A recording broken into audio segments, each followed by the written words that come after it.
vamos iniciar esse bimestre com o assunto Future with Going to, que seria o futuro com Going to.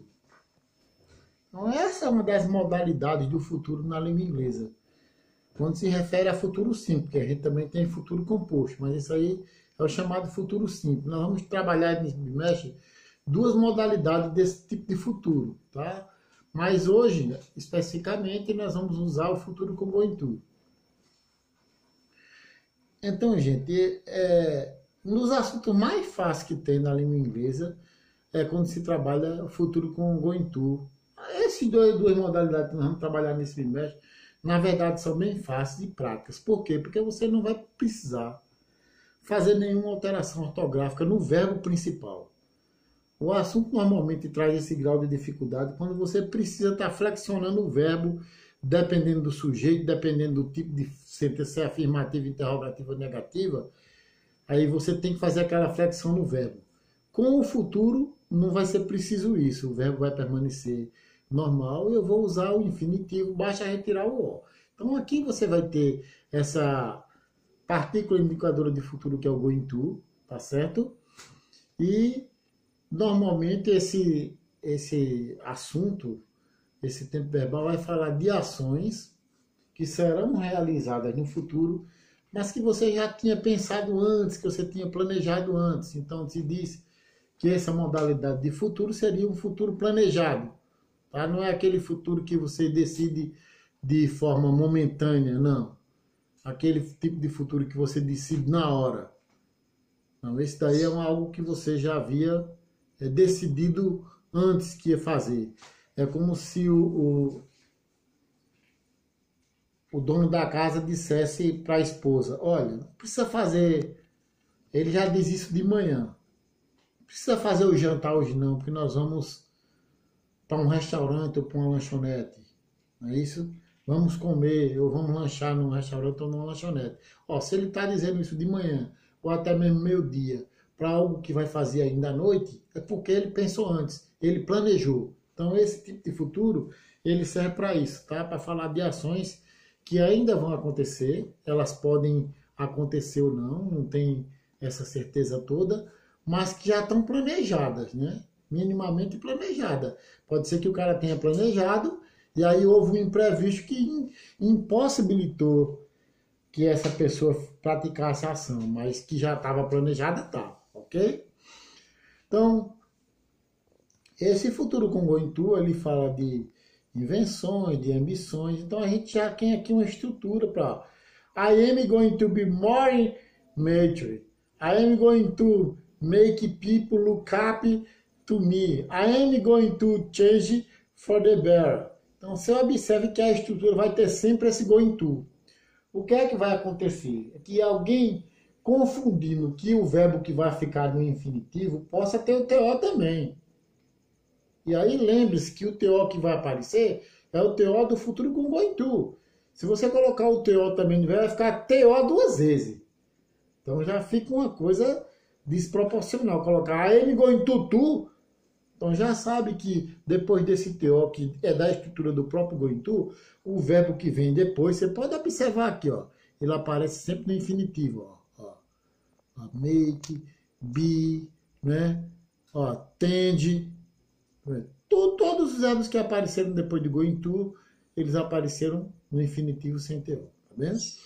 Então, o futuro com going to é usado para expressar ações futuras, ou seja, que ainda vão acontecer, mas que já foram planejadas antecipadamente. Você já tinha se organizado, tipo o dono da casa que decidiu que ia jantar à noite, né? Aí, ele é formado com o tempo presente do verbo to be.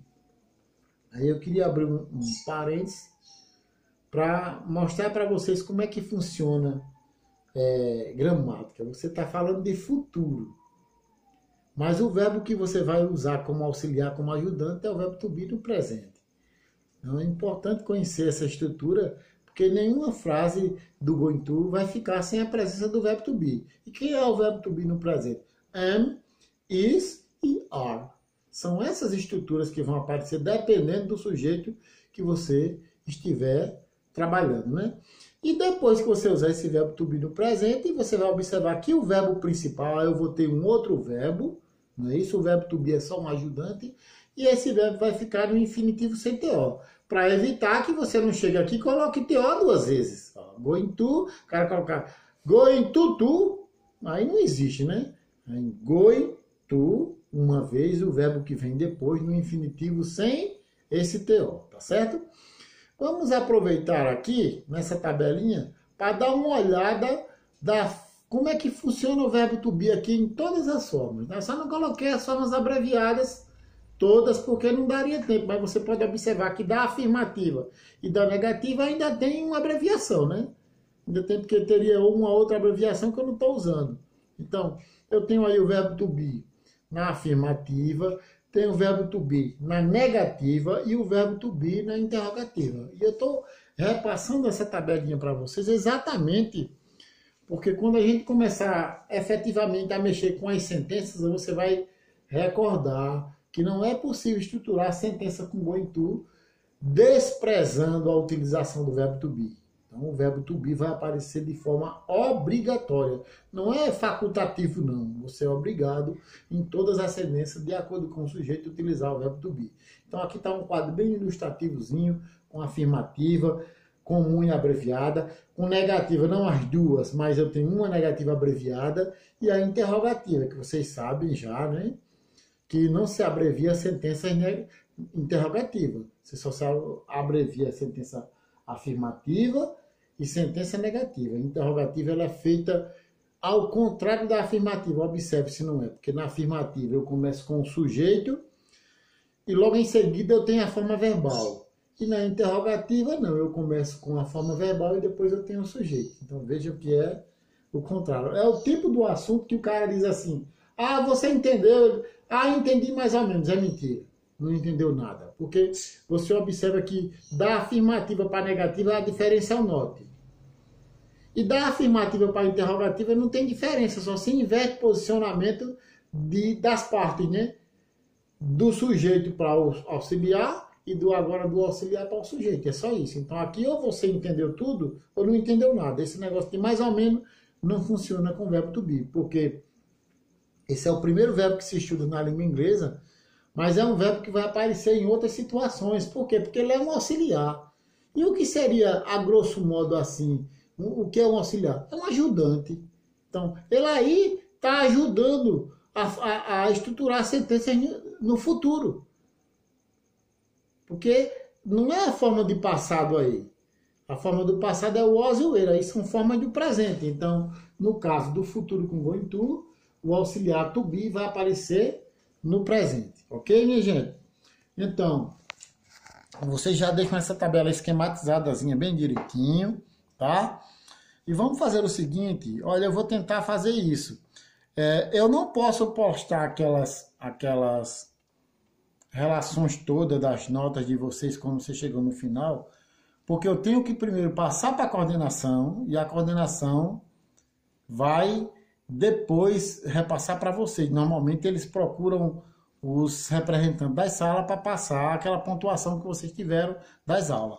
Mas eu chego no final do bimestre com alguém dizendo que eu deixei de olhar uma primeira aula, que eu deixei de olhar uma data tal. Não, eu anoto as datas todinho e sempre que eu vou pegando as tarefas de vocês, acompanhando lá pelo portal, eu vou anotando o nome de quem me entregou. Então, qual é o problema que pode acontecer? Tem gente que eu posto uma aula hoje e ele vai passar a semana todinha e não vai me enviar. Quando for na próxima semana que eu postar outra aula, já depois que eu tinha outra aula já, ele vai enviar o material da semana anterior. Aí, meu filho, aí atrapalha, né? Se eu tivesse a exclusividade de trabalhar com uma turma só, eu sou professor, eu tenho 15 turmas. Entendeu? Quem precisa se organizar são vocês para evitar no final do bimestre. Tem gente dizendo que está faltando nota de uma... Não, envia no período certinho que não vai dar problema. Mas eu vou anotar agora e vou tentar fazer o seguinte. Quando fechar uma semana, eu vou tirar uma foto e postar para vocês lá no grupo. Aí vocês vão olhar. Porque depois não tem esse negócio de dizer, eu entreguei, não. Se não estava lá na relação é porque não me entregou. Todo mundo que vai me entregando, eu vou anotando e colocando lá no caderno para poder fazer o fechamento das notas. Tá certo? Então procura fazer isso para evitar problema, porque qual é a intencionalidade que eu tenho de deixar vocês com nota vermelha? Só vai me dar mais trabalho. Vai dar recuperação, aula a mais? Não. Bom é que todo mundo consiga passar, mas tem gente que passa o bimestre todinho e não envia uma atividade. Então essa pessoa sabe que não vai fazer. E a sistemática desse bimestre é a mesma. 5 pontos para as participações de vocês e mais 5 pontos pelo valor da prova. Não deixar de enviar a atividade, pode até tirar 5 na prova, mas não consegue passar direto, porque só passa com 6, tá bom?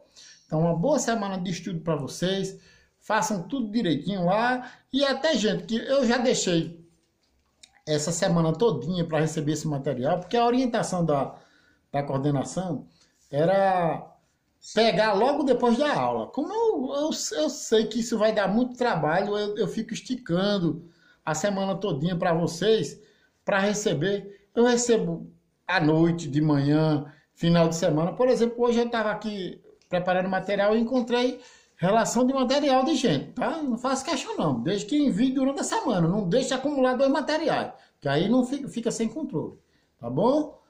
Tchau para vocês e até a próxima aula.